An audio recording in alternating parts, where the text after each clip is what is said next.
Kini Domingo, katong 2001 katong sa Amerika ni Pastor Robin Capulat. Ako ihap, Juicy ka Domingo na wala ni sa church. Ang 8 ka Domingo, wala ni simba. Kaya iso ko kaya wala may kukupan mo. Murag, pinaka-ikulor kong niya managay ko sa Amerika, wala simba. Klaro, gini na impierno ko ini. Pawian sa Pilipinas, Nimba dito, Domingo, ang imagine Domingo, di ko kalimot, Father's Day, nagwali sa Pastor Ivy, dito sa Salinas. Ang ako din iyak, mga limba, 12 ka mo. Apil na ko.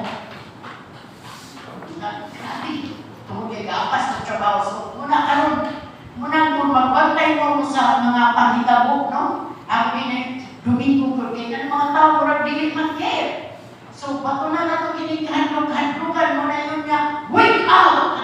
Work out your salvation with fear and nana ko pagkano murag mahalugtas lingkong kita mahalugtas Ginoo. So, litipin niya ang mabutat bago na nato ako lang recap itong ganyan punta ni Wali Second Service. Kinahanglan na nato ang kahadlok dayon sa